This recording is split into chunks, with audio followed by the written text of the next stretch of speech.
Hello, and welcome to episode 4 of the Evently live chat show. Today with us we have Viviana Premazzi from GMD Malta. Very exciting guest. We'll be talking about intercultural management and remote team management, which is very relevant in the current times. With me also on the team, on the show, we have Jonathan Zappardi, my partner. So without further ado, I would like to bring them into the stream. Okay. Hi guys, how's it going? Hello. Hello. Good afternoon on a public holiday. Good afternoon and happy Labour's Day. Yes. Thank you. Happy Labor Day. Thanks for joining on this afternoon. Viviana, I'm really excited for the show. We have a long list of questions which are very interesting to me personally, and also to, I'm sure, the viewers that we have, especially because many people work with intercultural teams and are forced right now to work with remote teams. So we have some juicy topics here. But first of all, I was wondering if you could tell us, who is Viviana? What do you do? What is GMD Malta? Thank you, Ben. Thank you for inviting me, and thank you for the opportunity to speak about my business. My name is Viviana Premazzi. I'm Italian. This is my 3rd year in Malta. I really love the island. And I started here Global Mindset Development GMD Malta. That is an intercultural management advisory firm, kind of. And we do intercultural management training and services for company. And I know we have a bunch of questions to explore what does it mean, intercultural management, and how we can help the business. Great. All right. So we can dive into the first question. So who is your typical audience? What is your typical audience in terms of companies, individuals, professionals?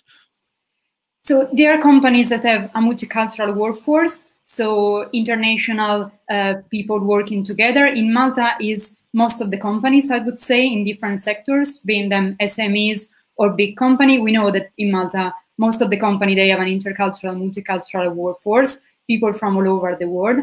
But also they can be companies working with international clients, so all the hospitality sector, because intercultural management is not only internal for the team, but is also the way you approach your clients, your communication, your internal communication, but also your external communication.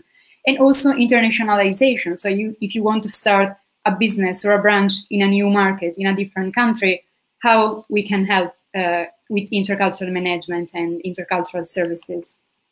Okay, cool. And what would you say is your split, your customer base split between local companies or companies operating in Malta versus international companies?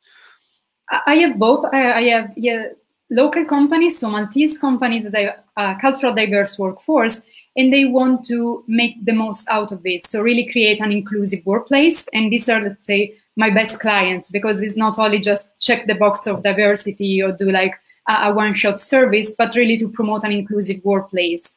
And then I have also, and these are international or Maltese companies. And then I have also company that just request maybe a specific service related to a specific product they want to launch in a different country, or they have a specific problem related to something that maybe they think is a cultural problem. And also sometimes our role is also to help them to understand this actually is not culture or religion, but it's just about time management. And so we solve a specific issue.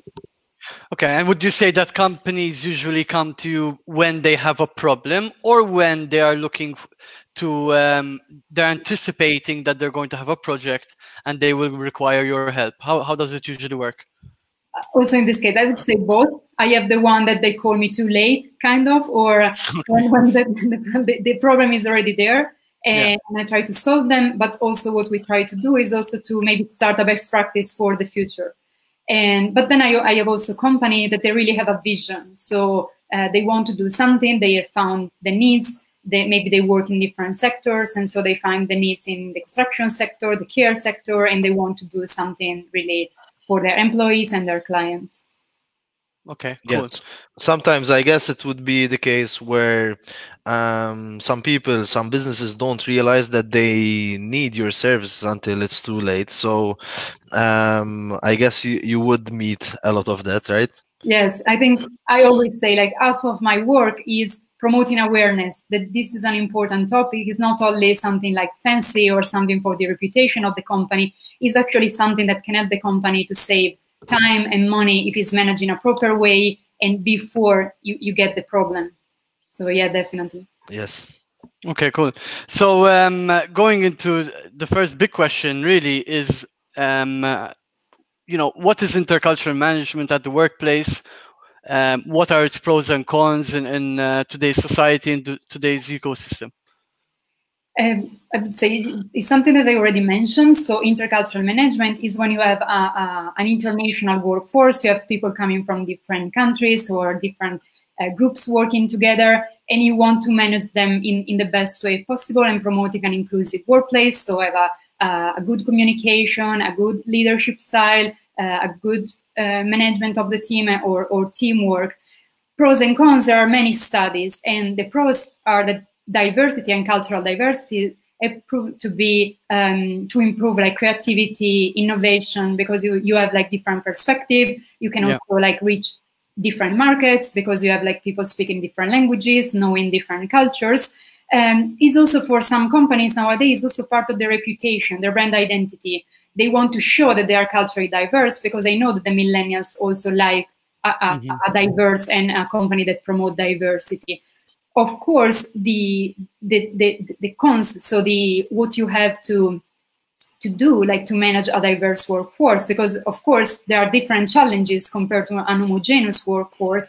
So it's there that you have to have a change in your mindset. It's not the same as before. It's not the same as having all the people speaking the same language, from the same culture, from the same age group.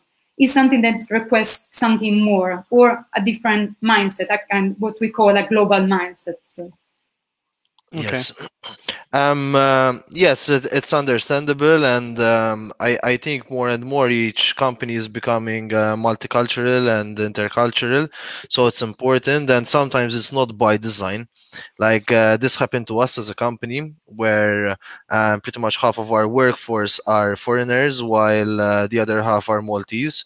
And we never really did it by design. It's just dependent on the best applicants and the best fit that we saw on our team.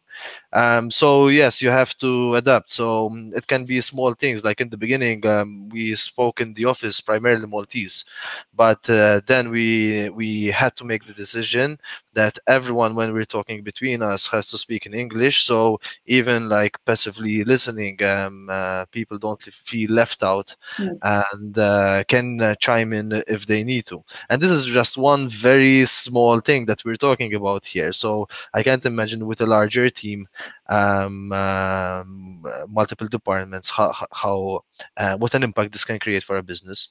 Exactly, but this is a small thing, but it's actually, I would say, the first challenge, because you are so used to speak Maltese. Of course. But then the problem is the people that feel they are left out, or maybe they think that you're speaking about them without. Exactly. Yeah. So there are rumors, and there is a feeling like in the company that is not inclusive anymore, because maybe there is something about me that they are not telling me. So communication, and this is why I always say to company, is also about the policy and the procedure, because that will help you. So our language now in the office hours, let's say, is English, but maybe during break you can speak Maltese, Arabic, Italian, whatever. So that is clear, and this is a big issue actually. It seems small, but it's big. Yes, and even let's say going out to events, we had one Muslim intern, and before we went out for the event, we told her before that we will be going out for drinks because this is what we normally do. But we discussed it because we didn't want anyone to feel uncomfortable about it because they don't drink and so on. But they were fine with it. But just having that small conversation, that 10-second conversation, if you will, helps them feel inclusive and not that they are just tagging along. It's there's Exactly. communication. Yeah, no, I think it's great what you did. It's in small, but again. Great. I mean, we already kind of touched on it, but like the common thing here I'm seeing is like communication is extremely important, like in most things in life. But What tips would you have, Viviana, for managing an intercultural team? And will the tips differ depending on the type of work being done or the industry? Tell us a bit more about that. Yes and no, in the sense that, as you already mentioned, and one thing is also, of course, understand the person that the individuals that you have in the team. Because sometimes we say, I have an African, but Africa is so big and you have like different countries, different groups, or you have a person from Pakistan and you think they're Muslim, it's Muslim, but actually maybe it's Christian. So first, like, and this is kind of also to avoid any positive discrimination. So to act before understanding the needs of actually the individuals that you have. But then the second kind of tips, and what is one of the training that we offer, that is about communication. When you have an intercultural team, in intercultural management, intercultural communication, the cultures are divided in low context and high context. And with an intercultural team, the suggestion is to go low context. What does it mean? What it means to be explicit in the communication, to have a written communication, so to write everything to avoid any misunderstandings. If you have a meeting, you take notes about the meeting, then you send an email to recap, or you ask someone for feedback, so to recap everything properly, and you avoid any kind of subtitles, or maybe like you need to be more explicit in the communication. And there are cultures that are less, so if you also consider Malta, the Maltese culture, and Maltese is a high context culture compared to the Anglo-Saxon. The Anglo-Saxon, they're going straight to the point. And this is the kind of communication you want with an intercultural team. So low context, straight to the point, written communication, and a summary of what we have discussed, so to avoid misunderstandings. Okay. And how easily is it? Because then you can have, it begs the question, like, you might have people that are part of, let's say, a Maltese person who's culturally, yes, I mean, his ancestors are Maltese and all this, but their way of doing work is different, right? So then how do you identify these differences within a culture where you don't fall into a positive You're trying to do good, right? But you don't want to fall into a positive stereotype either. Yes. It's a tricky question, I know. But... It's a tricky question. No, there are a lot of like cultural dimensions that have been developed through the year. And so we use those. Then, of course, you have to consider the individual.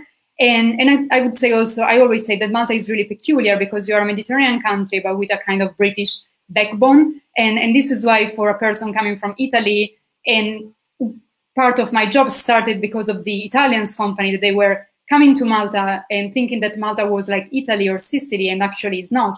Or you can find someone that they like Italy and maybe they like the Italian style, let's say, but then it's different. And so you have to adapt. You have to understand the context, the country, the people you're working with, and you have to adapt your communication style, your leadership style. And this is the intercultural management and intercultural skills. Okay. Correct. Okay. Yeah, go ahead. I think one of the biggest issues is making assumptions, right? Assuming that you know certain things that are for a fact when they aren't, and misinformation. Like when you mentioned that people think that most Africans are the same, and there are people in Ghana who speak different languages because it's so big, and there's this big misunderstanding.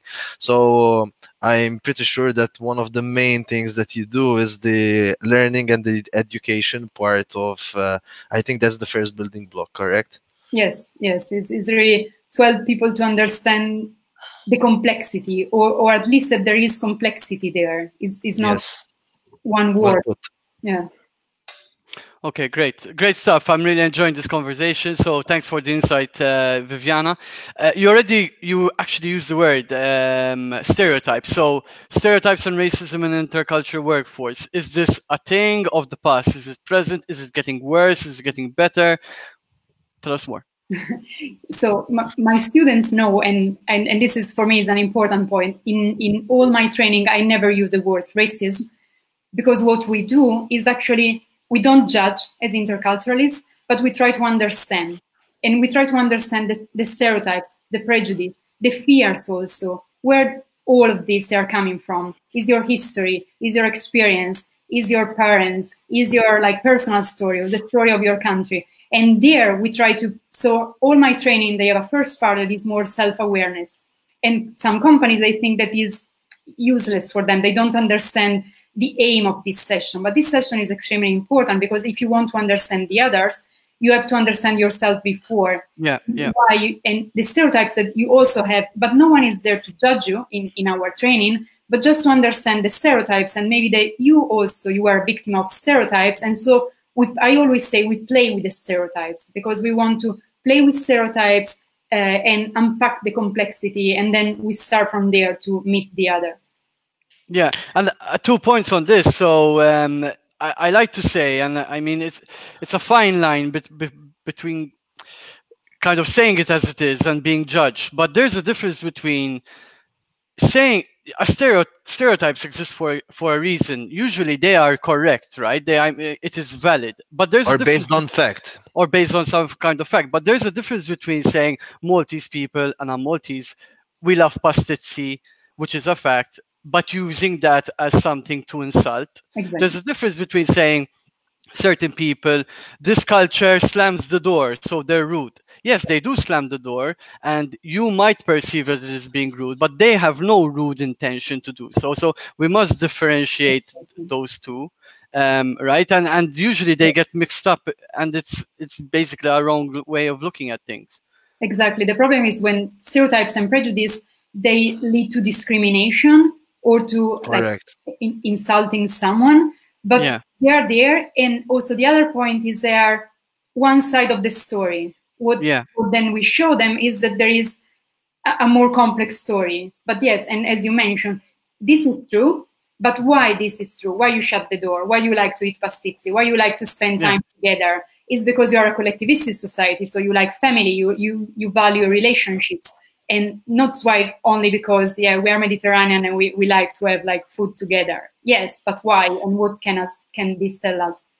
We really need to dig deeper than the superficial surface of most things, and unfortunately, I guess it's human nature that we want the easy way of understanding things, and what quickly comes to your mind, as immediately in your consciousness, you trick your brain into thinking that is actually what reality is, but you're not even giving your brain enough time to process that, and that is where we fall short, I would say. I agree. And sometimes that happens with stereotypes especially. So stereotypes are usually built on commonalities. And even if they're true, they're not true for everyone. But it can also be because something has been perpetuated and has been talked about for so long that people assume that it's true. So it can be like a positive stereotype, like all Asians are good at maths. It's not a fact, but it's a stereotype. And the main difference between, so yes, peeling the onion and understanding the complexity is not just of the culture a person comes from, but also that person on its own. That's a very important part of the process. And like you said, stereotypes are bad when it leads to discrimination, and because discrimination is a form of hate, it's there's a negative vibe to it, and that's the main difference as well between stereotypes and racism. Racism are based on prejudice that comes from hate and ignorance. And another thing is that when talking about racism, when there's the element of hate, taking from the schools of psychology, usually when you hate something is because it's like you're seeing a projection of what you don't like about yourself, right? And that's very interesting, because what you feel anger towards in other people is basically, if it's truly a reflection of yourself. It goes on what you said, where you're not understanding yourself, so let alone how can you understand other people. It's quite interesting when you start to discuss it that way. Yes, that's so true. And this is also part of the training, is like what you make you uncomfortable in the other culture is because there is something about you you want to discover. Is also something that can be positive, because also you discover something about yourself. You discover your values, your true values, or something that you cannot, so that you want, that you think are important. So it's really a process of discover about themselves, ourselves. Yes, it's a very good point, Viviana. I agree with Ben. It's a very interesting part of your process that if it was mentioned in the beginning to me, I would probably say it was unnecessary to learn more about yourself from a cultural point of view. But the more you understand it, the more you realize how important it actually is and how much good you can get out of it. Mm. Great. So we're halfway through the questions here, and time is flying. So, in terms of the next question, intercultural teams and remote teams, um, the marriage between the two. What are the similarities? What are the differences? Please tell us. Yes, I think, but then I know there were questions also after that. Everything is in this like COVID time, but Yeah. to say some similarities even before the COVID time, I think communication is key. You know, if you manage a remote workforce, you need again to have a clear communication, a written communication. You have maybe to also have clear process, a clear structure. Even if you're not that kind of person, you have to kind of force yourself, because your remote employees and at the same time your intercultural team, they need clear guidance, and the more you have like process and a structure, the better it is, because so there are less misunderstandings, so you can avoid or try to prevent misunderstandings. Yeah, and this is something that actually Adrian from First Bridge in yesterday's show touched on like having these systems in place for collaboration and communication. You need to really facilitate the communication from a channel point of view. You know, if things are cumbersome, if there's no way that you can speak to your colleagues, especially when you're remote, there's going to be difficulties for sure. Yes, and also you have to try to not have many changes at the same time. And this is what happened at the beginning with all the COVID and the uncertainty, where they try. So we were mentioned also before the chat. We have tried, I don't know how many like online platform, but this time is not good for the team, because we are just try Zoom. Why we are now like switching to Skype and then switching again to Teams and switching again is not good for a remote team, and the same as an intercultural team. You can switch, but at least you have to give time before make a change. Yeah, so this is an interesting fact, because speaking about ourselves as a company, like we feel like we're going at 100 miles per hour every day, every week, every month, right? So, and I'm sure that there are many other companies that feel the same way. It just feels lightning fast, and especially if you're in a startup, right? You are constantly shifting gear and changing direction, which can be exhausting. So, do you have any tips on managing this reality? Because sometimes you cannot slow down. Sometimes you actually need to keep going at that pace or faster. Yes, and I think if you are a startup, but you are like a solo startup, and you can manage, like in my case, I know because I have the same feeling. But at the same time, I think I also force myself to not too many changes at the same time, because otherwise, or at least to give time for like adapt to the new reality. And especially if you have a team, or maybe you can structure so the changes are not to all the companies or all the sector of all the department, but you kind of test it with like 2 people, and right. then if it's work, you go to all. Yeah, like a pilot test, you're saying. That's actually a very good idea. Yes. Yeah. Cool. Okay, and it's kind of a leading question, but what impact has COVID have on intercultural teams currently, and will continue to have? Especially, I don't know if this is going to have a big effect, but when COVID hit in Malta, we heard about, I don't know, X amount of thousands of people from third national countries having to leave the country. Yeah. I don't know if it's going to be the same for Europeans or if it's actually happening, but there might be a brain drain, or resource drain. If we're experiencing it in Malta, it's definitely happening in other countries. Yeah. So can you tell us a bit more on your insight on this? Yes, I think that for sure is happening or will happen, because it's kind of all the expats has kind of like maybe rediscover their country or want to come back to their families. So there will be changes in, let's say, all the migration around the world, and also who decided to stay for whatever reason, they will probably at a certain point need to like go back maybe to their country because they want to spend some time with their family. On this, like now, I think many companies, they also understood that we can work remotely. So there are many like work that you can do remotely. I think what is also happening, unfortunately, but we know, is the fears. There were already fears of the different cultures, because also what we haven't said is also that what you are afraid of is to change. And when you meet someone that is diverse, that there's a different culture, you are afraid of changing, that you need to change. So now these fears is also like bigger, because we have fears of the others, because we can like get the virus or give the virus. So unfortunately, this will be something that will have an impact on intercultural teams, on, let's say, our social relationships, but even more about like our intercultural relationships. But there was a point that someone mentioned yesterday. I was in a webinar, and I think also the idea of calling it social distance or social distancing is not maybe so good. Maybe it's better call it like physical distance or physical, because social is put a pressure on the relationship, the social relationships. Yeah. Well, we want to still keep having trust in the people, but we need to stay away from them physically. Yeah, makes sense. Vivian, we actually have a question here from, I'm going to pop it on the screen. It's not going to show because it's a bit long, but he said, Simon Bohajar said, hey, Viviana, always interesting listening to you. What is Viviana's opinion on Malta as a country with regards to our ability or lack of to work within an intercultural society?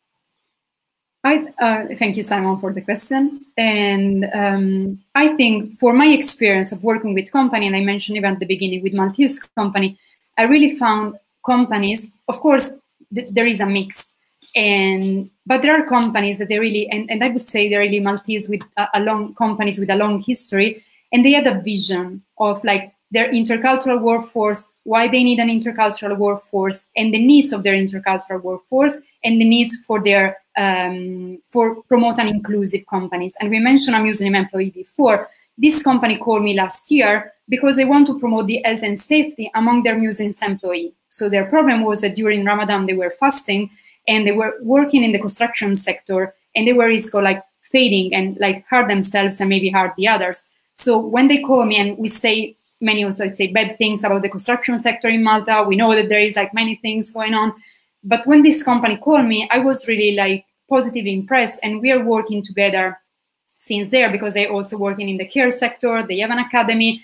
So I think there are like Maltese company and also like international company, then they're really taking like to promote an intercultural and inclusive society in a serious way. And for me, I love when I found this kind of companies. The companies that sometimes I don't like working with are not only the one that they don't call me, let's say, but the one that they just want to tick the box. So we did disability, women, and now we do cultural diversity. Because in that case, they're not really open to change. They think they're just fine and they want to check the box.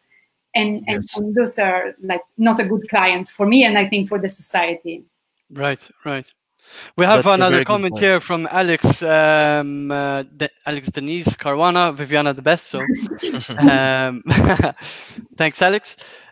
Okay, I mean, this is a bit of a hard question, which is so answer it as you wish, and it's not really on the agenda, but something that I feel, and from my network and circle of friends and colleagues, there's this kind of ongoing sentiment that the racism temperature, at least in Malta, is rising.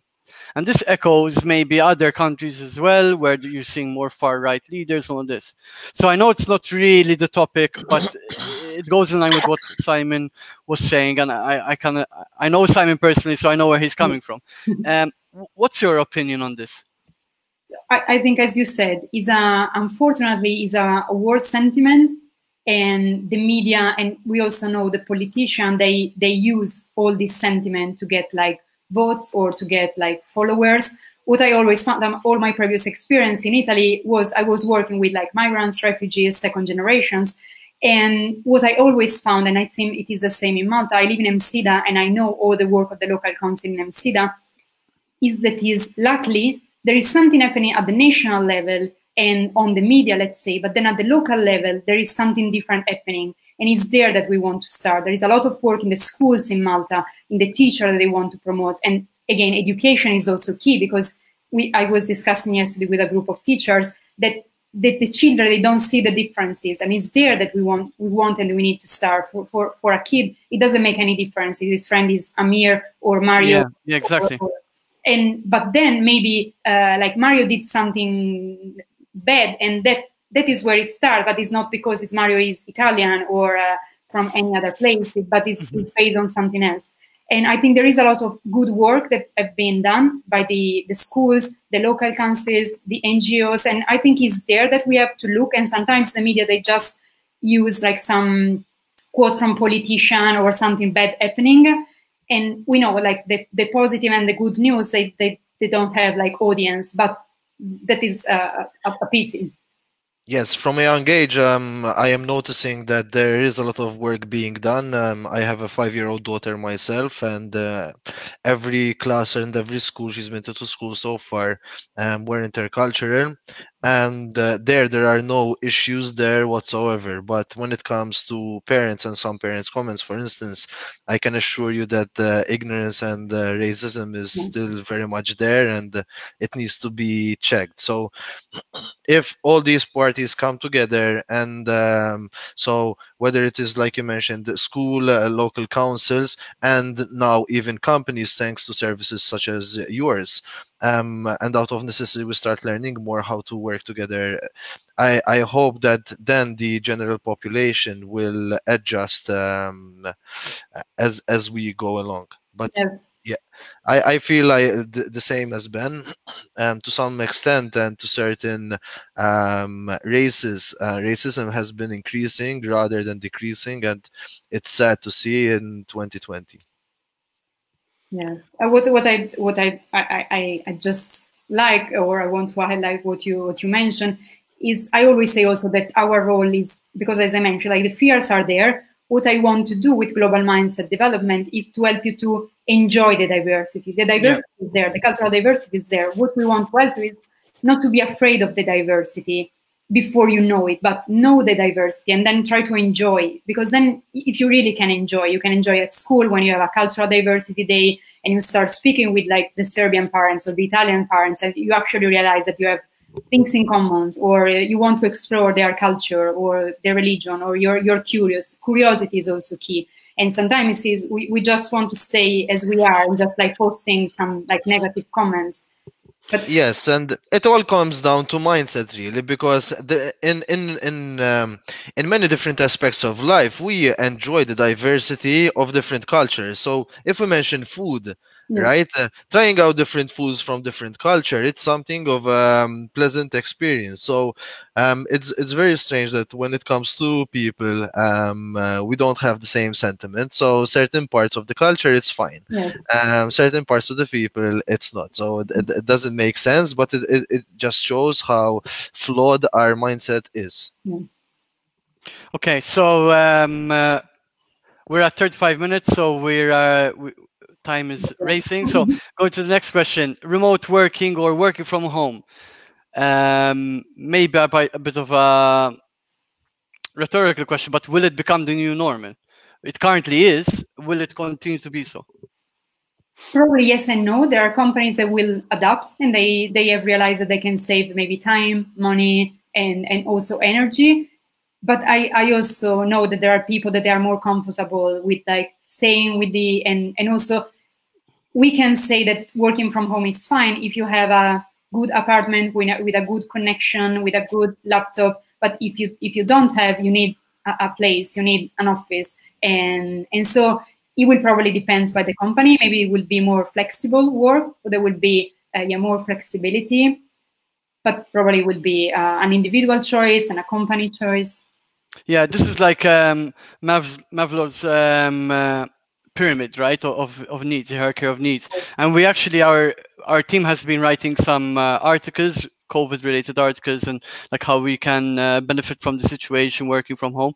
And this is in the first article we wrote.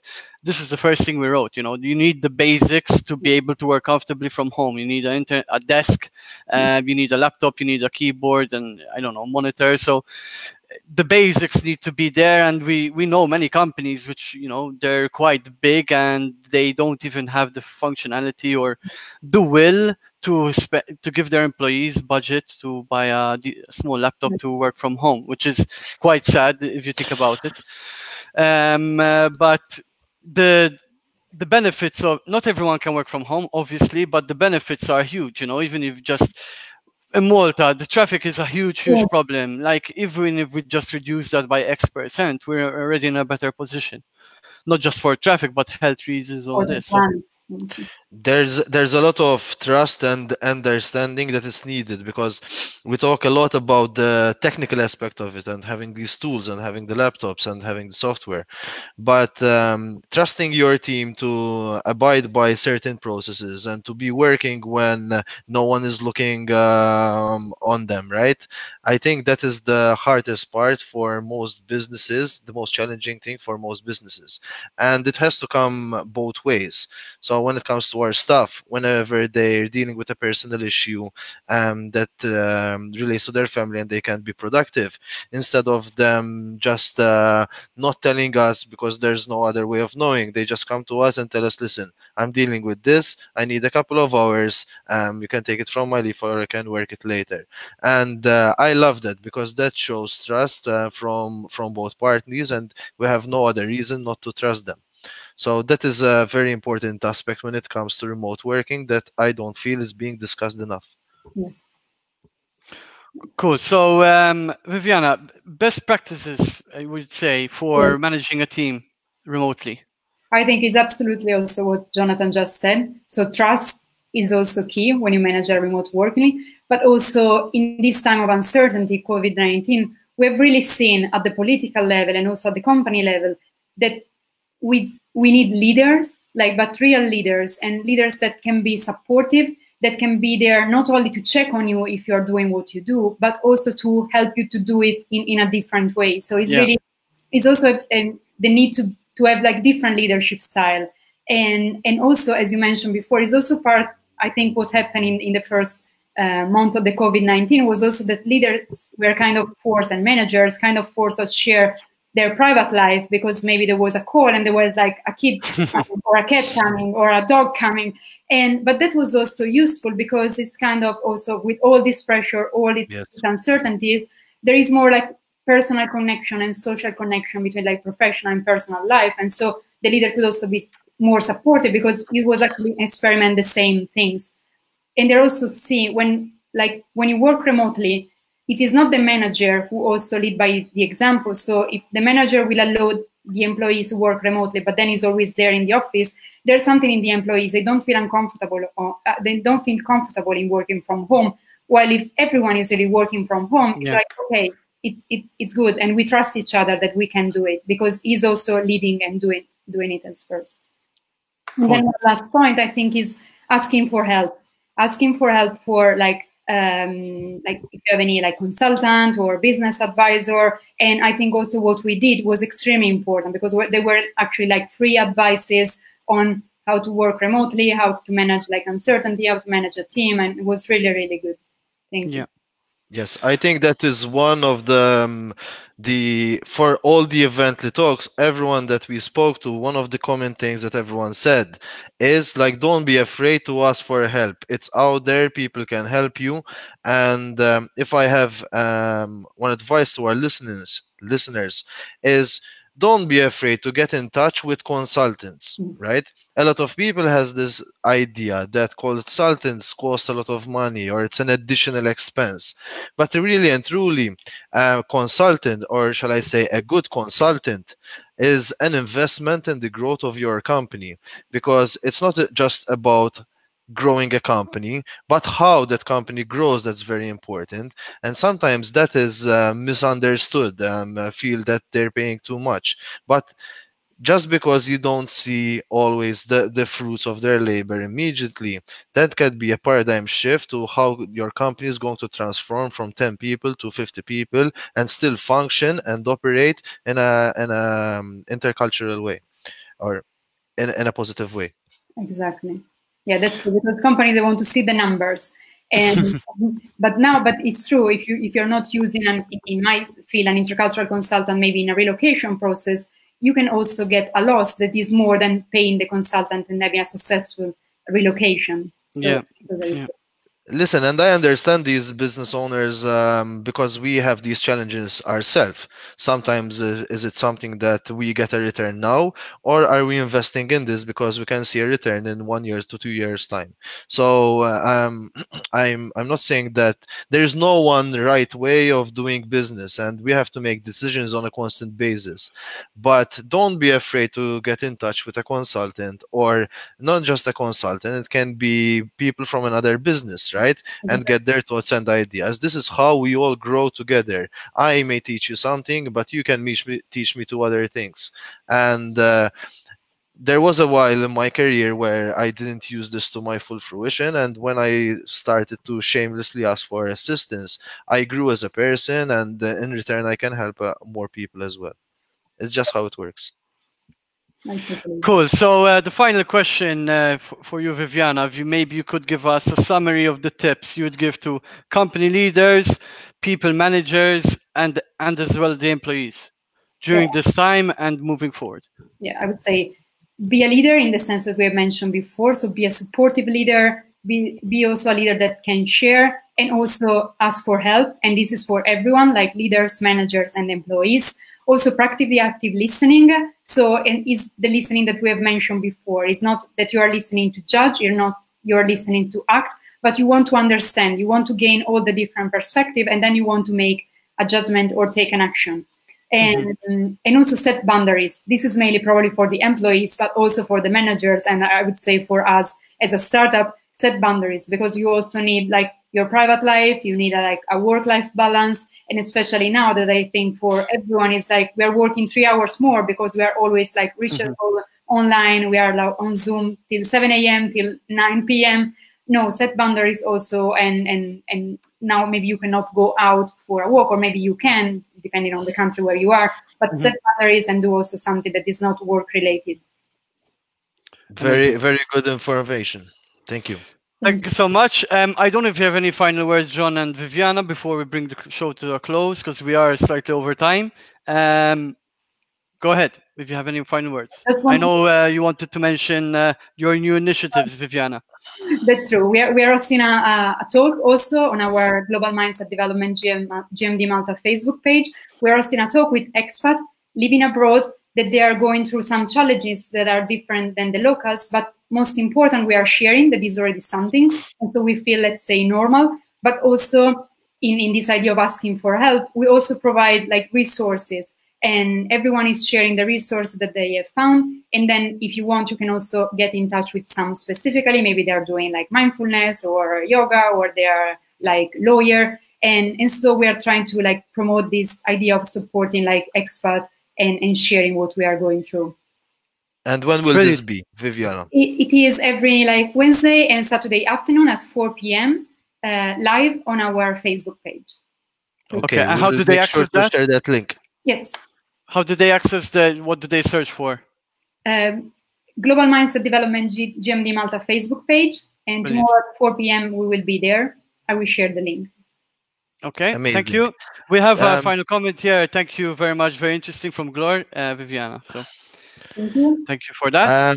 No, I just want to thank Viviana once again for that information. It was amazing. And I hope that it would be a new catchphrase, the not social distancing, but physical distancing. I think that's a very interesting way to put it.